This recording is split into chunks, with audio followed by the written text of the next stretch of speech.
Isang pinagpalang araw mga kagaya. So ngayon, gagawin na natin tong greenhouse natin dito sa likod. Ito yung nasira after nung magkakasunod na typhoon. Papalitan na natin siya ng UV plastic. Then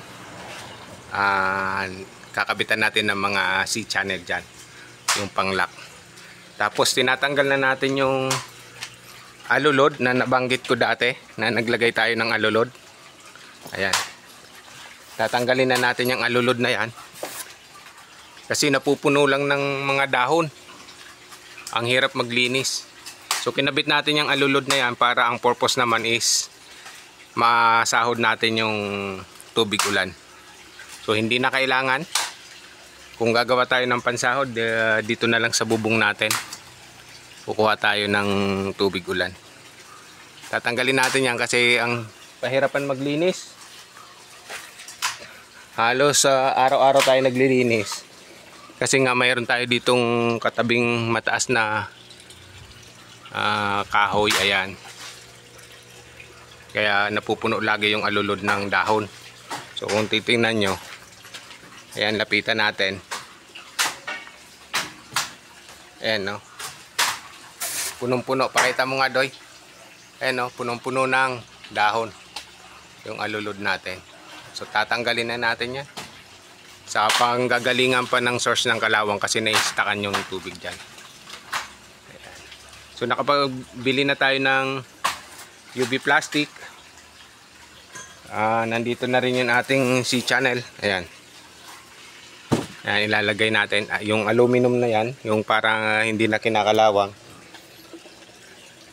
Ayan. Tapos babanggitin ko rin sa inyo mga kagaya kung magkano yung nagastos natin dito. Ayan. So ito mahigit 2 taon lang napunit. Sayang.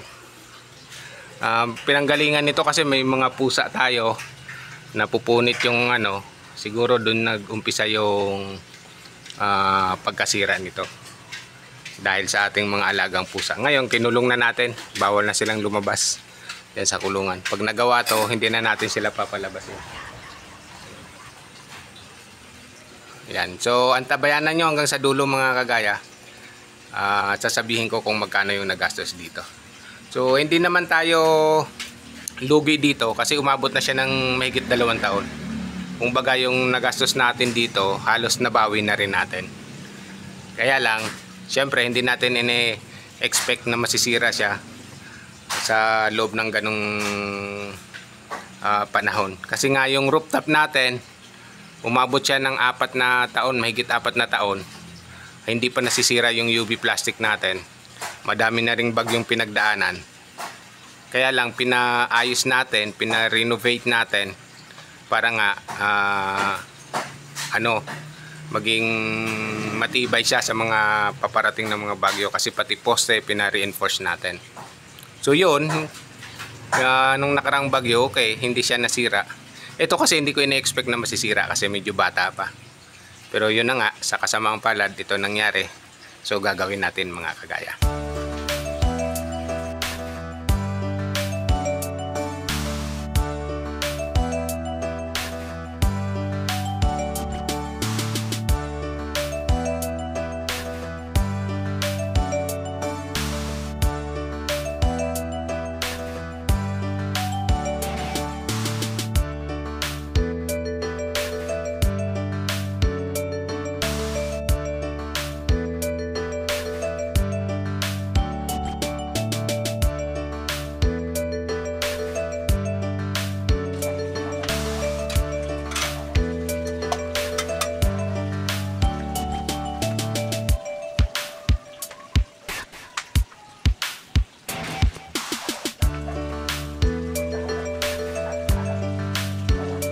So ito na mga kagaya, na tapos na natin ikabit yung UV plastic natin dito sa baba.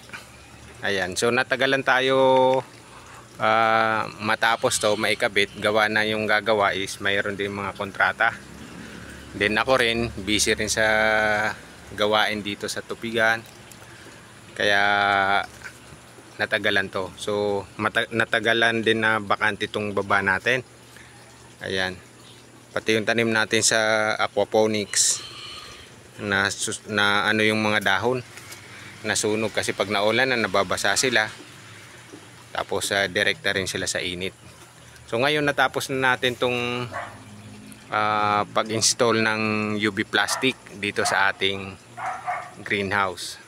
So biglaan yung pagkasira niya, hindi natin ine-expect kasi nga medyo bata pa siya, almost more than 2 years lang. Nagpalit na kagad tayo ng plastic, hindi kagaya ng dito sa ating rooftop. Itong rooftop natin umabot na siya ng mahigit 4 years, hindi pa nasira, kaya lang pinapalitan ko na kasi nga nag-renovate tayo, nag-reinforce tayo ng mga poste. Sinabay na natin palitan siya ng UV plastic, so umabot siya ng mahigit 4 years. Itong sa baba mahigit 2 years lang nasira na. Ayan, so maliit lang na halaga yung nagastos natin dito, kaya lang sayang naman kasi kita na natin yun eh. So yung UV plastic na nagastos natin dito ay nagkakahalaga ng 7,800. 200 microns po yan yung UV plastic na kakabit dito. Tapos gumamit tayo ng C-channel. Ayan. Dati hindi po natin ginamitan ng C-channels yan. Yung ginamit lang natin dyan yung PVC na biniyak, tapos nakarebit lang siya. So ngayon yan ang ginamit natin. Gumastos tayo dyan sa C-channel na yan. Itong C-channel na ginamit natin, total na yung paikot nya, gumastos tayo ng 4,230. Yan. Yung kinabit nating C-channel dyan ay aluminum na para hindi na kakalawangin kasi matindi yung kalawang dito sa area natin. So ayan, yun yung tapos yung pagkabit nito ay isang araw lang naman kinabit. Kaya lang syempre kailangan natin na tanghaling tapat ikakabit yung UV plastic natin para mabanat natin ng maigi. So parang banat na banat siya. Maganda ikabit sa tanghaling tapat. So ayan. So magpe-prepare na tayo ng pantanim natin dito. So matagal nang nabakante tong area natin. And nagpa-plan ko rin na palitan na rin to kasi kahoy yung gamit natin. Baka gawing bakal ko na yan. Tapos medyo mataas. Nasa lampas sa baywang natin tong height. So bala ko pag ginawa natin bakal yan, ibababa ko na siya mas mababa. Ayan. So ayan. So kung mapapansin nyo, yung greenhouse natin ay wala tong net paikot. Open lang siya. So talagang ang linagyan lang natin siya ng UV plastic.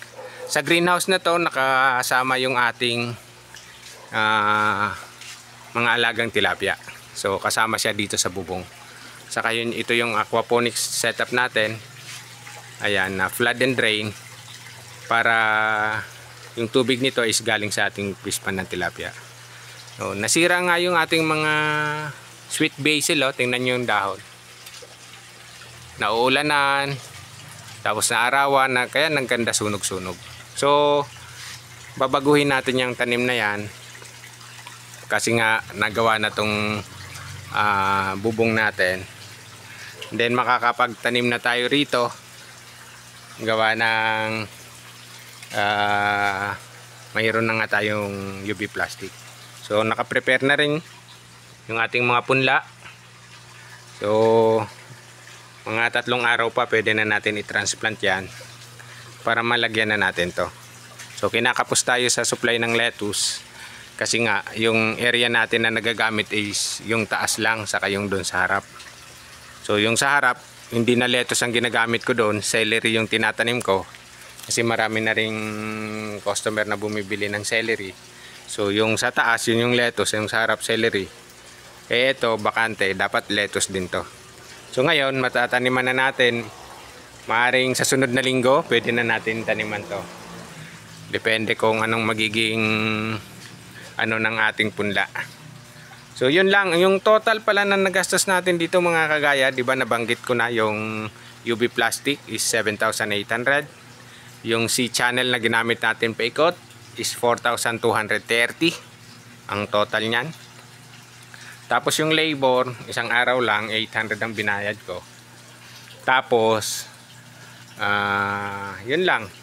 Kaso nagantay pa ako ng mga 2 araw bago ko namin finish yung yung UV plastic.